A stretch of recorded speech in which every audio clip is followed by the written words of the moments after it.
Hello, everybody.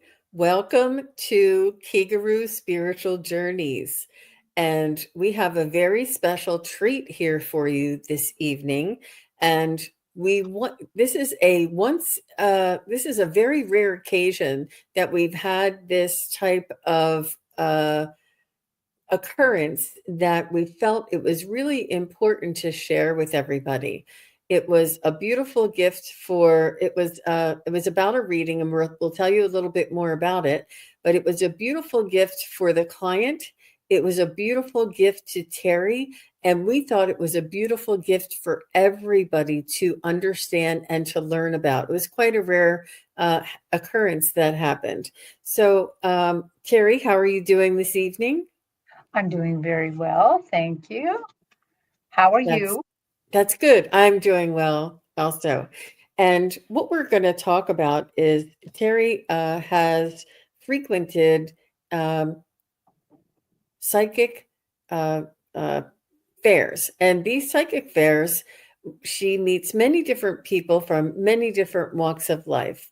And she had a client come to her, and we're going to talk about what the first part of the story is. And can you tell them a little bit about when you first met this client? Sure. I was just at a kind of a large metaphysical fair in near my household in Everett, Washington, and she was just a person coming to the fair. She just decided to sit down with me and book a reading, and very pleasant lady. It was a very nice meeting and unexpected once it got going. So Interesting. yeah. Interesting. So Okay. one of the reasons that I wanted to tell this story is because I think it really talks about how much the other side cares about us, about all the little things in our lives, all of the hard work that we do to care for others. And so I think that it's amazing. And for me, and probably for you, we rarely get to hear the rest of the story. You know, people come in, they get a reading, and then they go on about their lives. And maybe they remember to send us an email a year later and tell us what happened, but most of the time not. So that's why this one was so special because I got to read her a second time and got to hear the rest of the story. Yeah. So, Jean, I wanted to tell a little bit about what happens at these fairs for me, because Okay. part of this involved some angels. And I want to explain how that happens. Okay. So, I just love these in person fairs. For me, the readings are even more powerful than even in person on Zoom when we get to spend a whole luxurious hour with somebody. Um, and they're way different than on YouTube, where we're doing mini reads that are really fast, what I used to call speed dating. Um, this so even in one of these readings, we're only reading for about 20 minutes to a half an hour with somebody, but still, it's a good 20 minutes. That's a lot of time to spend with somebody. And often I find that the reading's really powerful. Unexpectedly for me, as I got started doing these readings, in fact, even at the very first metaphysical fair that I ever went to, one of the second readings I got, an angel showed up. So what happens for me, not everybody, is I if I'm reading somebody and the angel wants to heal something, the angel shows up in my vision. And the way I know that they want to heal something is they're holding a great big drop of liquid, of colored liquid. And every time they do a healing, the colored liquid is different, a different color. And so they right now when I do it, because it's been a few years since I started that, they're dressed a little bit more casually than they used to be. But when I first encountered them, they were very, very decked out. They would be wearing these robes of brilliant colors, not white like we see them in church, in the photos in church, but in brilliant colors with gold brocade, a hat, usually like in this case, the hat was like a triangle kind of, and Mm. they're it's very fancy usually. And so that's how I know they want to heal somebody is they're holding this liquid. Usually it's a drop, but I have seen them feel like a vase, and the person in that particular case had to drink what was in the vase. But normally it's a drop. And what they I quiz them on what they want to do. Yeah, like why are they here? What is the healing about? What are they going to do? What's going to get healed? And I relay it to my client. And then they have to agree or disagree with it. I mean, the angel's not going to just force a healing on them. It's about whether they want to accept this or not.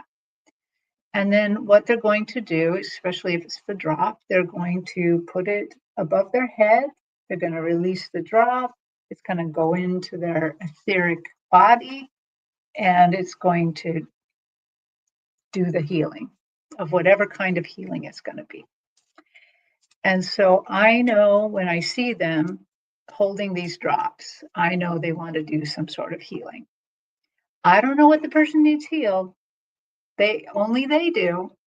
And now, as times progress, now I can actually call the angels in and do a healing if the person knows what they want to heal. But in the beginning, it was just happenstance. They Mm. just they just showed up when something needed to happen. Oh, that's so exciting.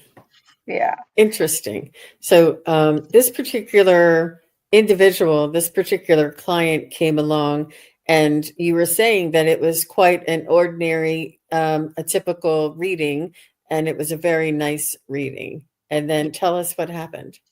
Okay. So she sat down originally for the reading. She just wanted me to talk to her dad, who was on the other side. And she's older. She's an older woman. She looked to be in fairly good health. She was so happy to speak to her dad, and he was super easy to get. He was a real talkative guy. You know what kind of reading it is. It's real easy. They're real easy. They give you evidence. They talk. It's just really great. But what I also know in some of these is that while she knew she wanted to ask that, she was she also had something else she wanted to ask, but she was hesitant. She wasn't sure if she should say it or not. But we got dad, and he was so Johnny on the spot, we had time left over.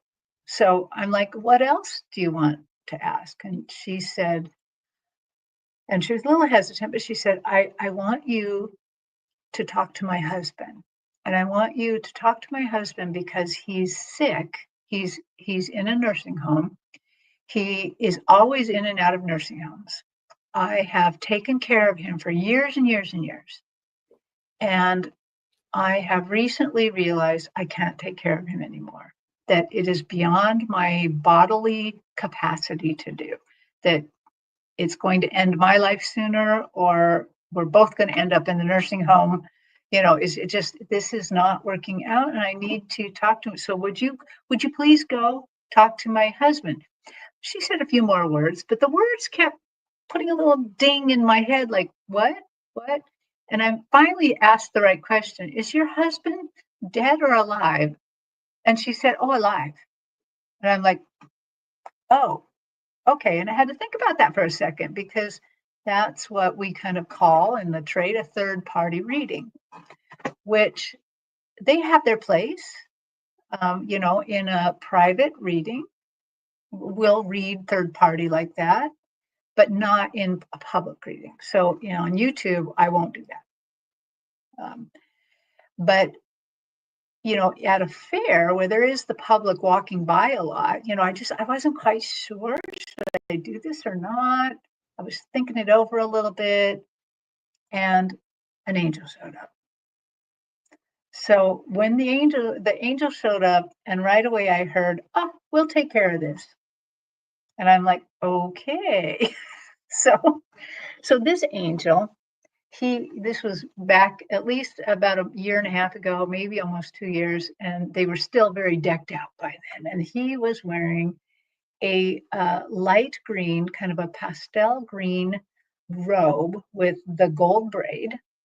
Um, and he was holding a big drop of this pastel green liquid. And it was swirly. It looked a little metallic in there, and it matched his robes, so that he looked pretty decked out like that. And so I kind of let her know what was happening, that an angel has appeared, and that they would like to actually perform a healing for you. And so I asked him, what do you want to do? And he says, well, we're going to do a third party healing. We're going to use her to heal him. And so they instructed me that my client should hold her own hand, but really hard, like she was holding his hand, and as much tension and skin contact as she could kind of get in there, and as much intention to really pretend she's holding his hand, really envision it. And then what they're going to do, they're going to pour the liquid into her, it's going to go into her body, it's going to flow through her hands into him. And there's going to be it's going to heal their communication. And I'm like, okay. And so I explain all this to her, and she's like, yep, I'll do it. So we proceed to do that. And the angel comes in and puts the drop of liquid in her. I see it go through her. I see it going through her hands to his hands. And in my head, I can also see it going to him. And so I know when it's done, and I let her know that it's done. And so, of course, I have to ask more questions, because I am nosy. I am I'm nosy at these things. Really, I am.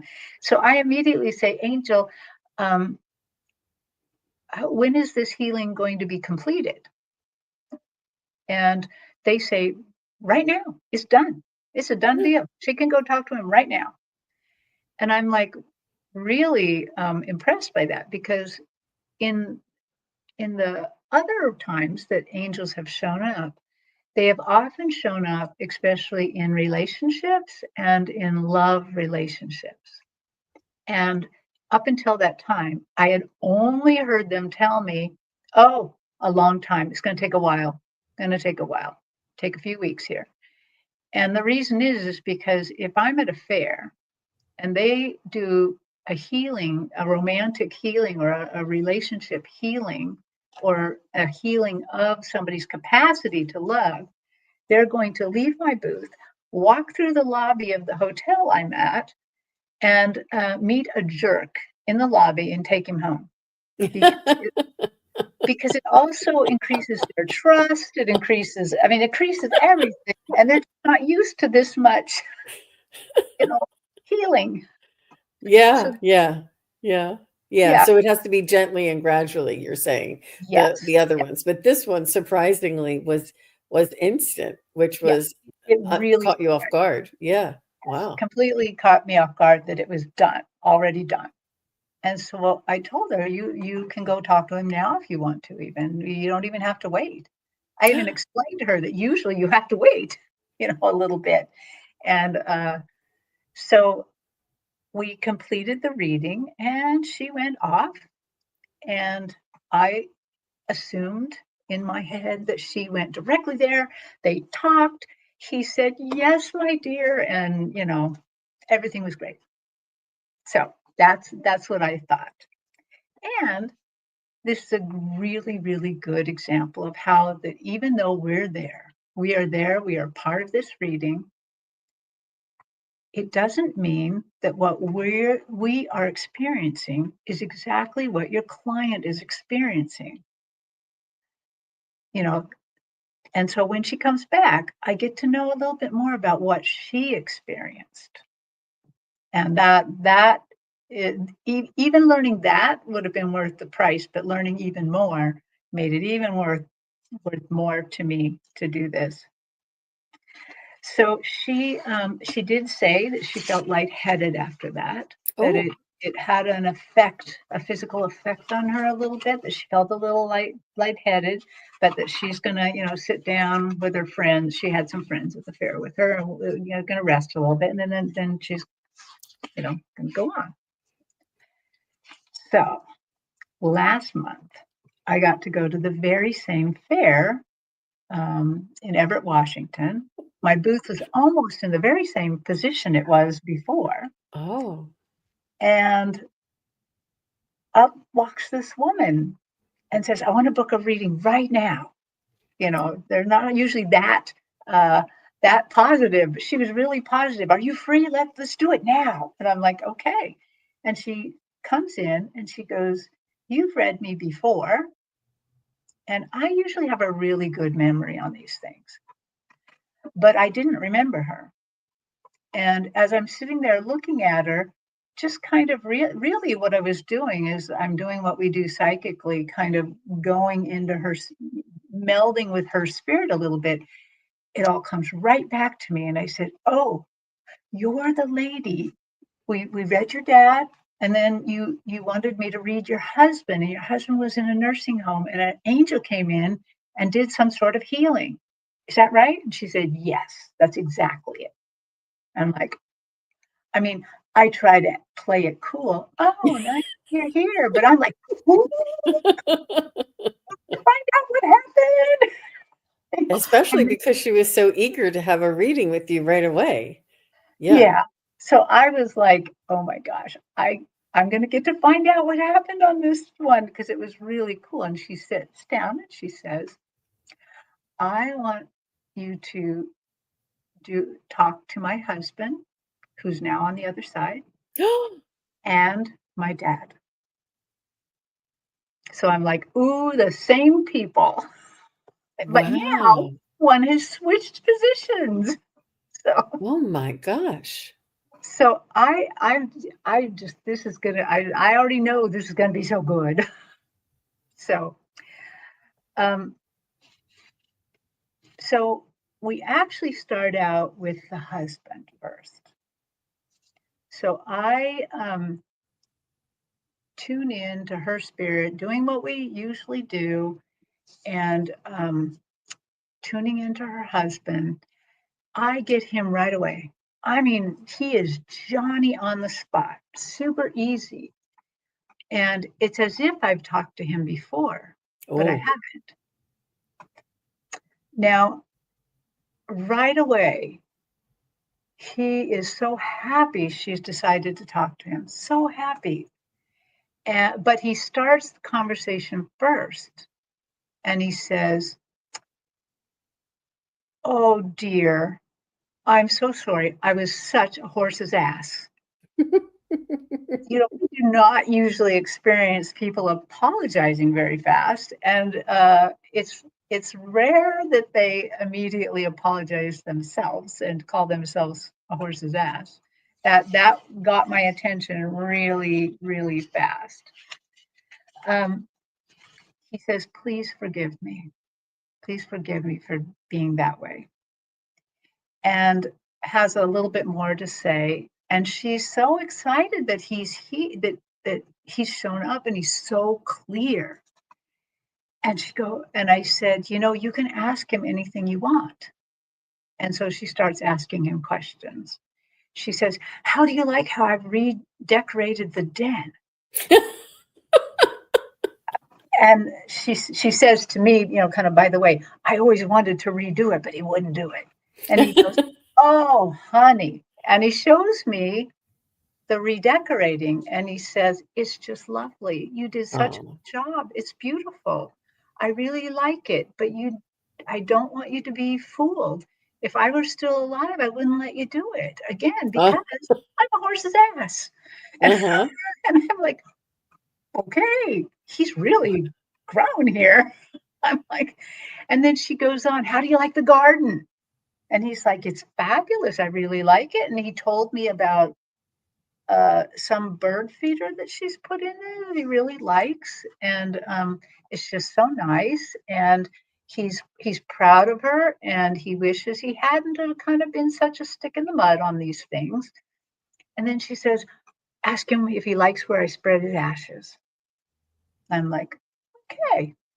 Now, I tried to see if I could wait a minute and get a picture of where the ashes were, but I didn't get it. I thought they possibly were in a box, but she spread them in the woods behind their house, and he likes it quite well. He's happy, but to be honest, once they're over there, they probably do not care where they're spread at all. But he loves his wife, and he talked a lot about their love, and just you could tell that she loved him back, um, quite a lot. That this was the love of her life. However, she really had had it with the horse's ass part. I could tell because at one point he suggested, "Do you want to do this again? Do you want to be husband and wife again?" And I could tell she was like, I'm not. She was a little hesitant, and I'm like, "Maybe it could be different." And he said, "Yes." He said, "I just want to go around again with her, whether we're, you Oh. know, brother, sister, mom, dad, kid. He doesn't matter. He just kind of wants to go around with her." And that also I could see made her feel a little bit better, and a Mhm. little bit better with the idea because she is really liking her taste of freedom right now. So, and then we would go on and we talked to her dad, who is again super easy to get, super talkative, and really, really a nice guy. So we went on with that, and I I was happy with that, and we got to the end of the reading, and so we're done. I spent probably about 30 minutes with her, and I stopped her and I said, "Can I ask you some questions? I really have to know what happened." And so I reminded her of what the healing was, and she kind of told it to me from her point of view a little bit, which is different than mine. So that was really interesting where I was, laying spiritual eyes on this angel. She is not seeing that the same way. And in fact, what she remembers more about the reading is talking with her dad than this Oh, healing from the angel. wow. So, I mean, she remembers it and it was a big deal, but it didn't hold the significance to her that it did hold for me. So that in itself was interesting. And so I said, "What happened? After I read you, did you go right to him?" And she said, "Yes, I did." So here's the rest of the story. She went right to him right after that because she would go and see him in the nursing home every day if he was in there. But most of the time he was at home. But in this case, he had been in the nursing home for about 6 weeks, and he was not going to get better. He was not. It still would have required a lot of help from her. So she was able to go there and tell him that she could no longer take care of him, and that she needs him to stay in a nursing home. She will continue to help him and come every day and all of that, but her physical body can't do this anymore. It's becoming too much for her. And she reminded him, "You are such a good provider in life. You earned a lot of money. We have a lot of money, and you can afford any care you want. And this is why you did it. You knew this was happening. And so you have saved money just for this. Let's use it. Let's have let's make sure that you get the place and the care that you really want." So good thing. So they parted. She went home for the night, thinking, "Oh, I'll hear from him the next day." Um, and of course, he didn't say yes or anything like that. And she probably thought, "Oh man, that lady was wrong." the next the next day, he shows up on the front at the front door. He checked himself out of the nursing home and got an Uber home and came home. And she was just thinking, "Oh my God, this what am I going to do? How am I going to tell him?" But spirit took over. And so he was home for a little while, and she talked with him. She didn't ignore him or anything like that. But at one point he says, "Honey, would you please make me a sandwich?" And she turns around and just she doesn't even know how these words came out of her mouth, kind of, but she said, "No, I'm not going to make you a sandwich. I'm not going to take care of you anymore. I cannot do that. You'll have to make your own sandwich." She didn't make him a sandwich, and she went on about her business. He made himself a sandwich. Um, she didn't put him to bed. She didn't she didn't do any of the care things that she would normally do. And she reminded him that he has a lot of money to have whatever care that he wants or needs. And we scrimped and saved just for that. And so that goes on. And she said, by 3 days later, he had found himself a new home. That after that day, he did the research and found out where he wanted to live and what kind of care he wanted. Wow. And he went to a very, very nice place that's kind of one of those places where you graduate. In other words, you start like independent living, and then if things get worse, they have a nursing home end of it too. And so he found a very beautiful place. She continued to take care of him and go in and see him and things like that. She also continued to live her life. She went to Morocco at one point. She was able then to kind of live her life a little bit and still be with him, help him, love him. And eventually he passed away.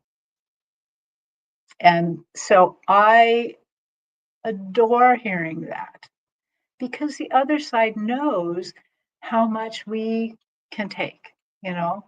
They don't expect us to completely break our own health to take care of our loved ones. They don't expect us to put absolutely everything in our lives on hold to do that. But they do expect us to be loving to one another. And here's what I learned too, because of course, I'm reading this, the first reading, I'm reading this live. Things are going on. I'm aware of the people around me. I'm aware of sound. I'm aware of time ticking away. All these things are also, uh, in some ways, clouding my reading a little bit, but that's normal. We have to overcome that kind of thing all the time.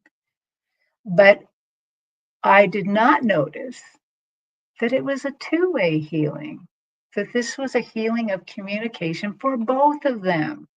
Mm. She got healed and was given the right words to say that he could hear eventually.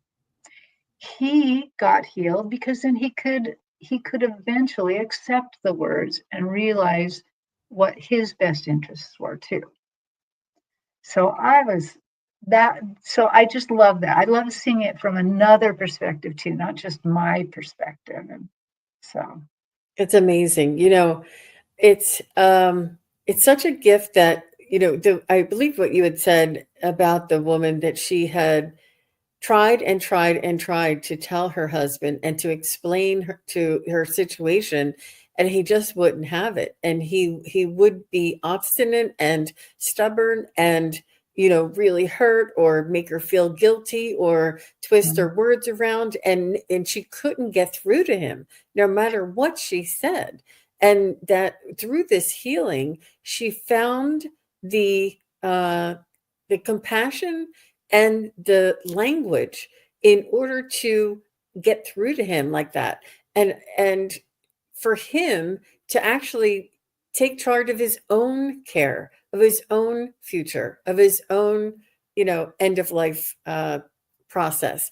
And this is something that he never did because he always shoved everything on, not shoved, but, put everything on her. She was always the one to take care of everything. So this is what he was used to doing. And this is what he Right. planned to do for the rest of his life. But how beautiful that they both had that opportunity and learned that lesson, that soul lesson of limits, boundaries, and Mhm.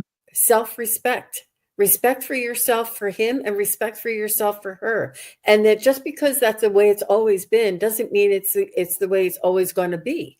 And Right. that at any point in time where we feel that we cannot go on or that we cannot move forward, it's okay to stop doing what we used to do. We're not trapped. We're not in this cycle of obligation. There is no such thing. There is a our boundary and our free will. And for this woman to have had that, I mean, this is for years. She knows her husband would never listen to her Mhm. in a million years, and for that to happen on that day where she left Terry, went to see him, and then when he came, spoke to him, came back, he showed up the very next day after she told him that. And to have, it was just so beautiful that the healing was evolving, that the healing was progressing, that the healing was a loving comfort that she wanted to give her husband, but she wanted to give it to herself too. And that he had to see that. And the whole time I could see the angels, all around them when they're interacting together. And they're both going through this unassuming and not knowing that there's this healing process that they're both doing. And how beautiful is that healing before he crossed? Because after he crossed, yes, she probably could have forgave him, but the fact that they healed that relationship, they healed that boundary Yep. before his passing is so much more uh, impactful, so much more of a elevation of our own soul, so that when we are on the other side, we have like graduated.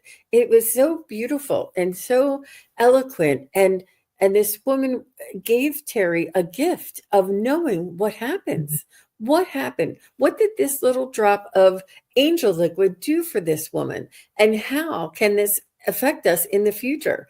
And how, when we call on our angels and we ask for a healing, how this might, it doesn't, there's no fairy dust, there's no sirens, there's no, rainbows coming in your room, not all the time, sometimes, but it's about how it empowers us, how it changes us, how Mhm. the energy might shift, and the the responsibility, or it's really just a beautiful, delicate, gentle, compassionate, loving way of um, executing this healing for this Mhm. couple.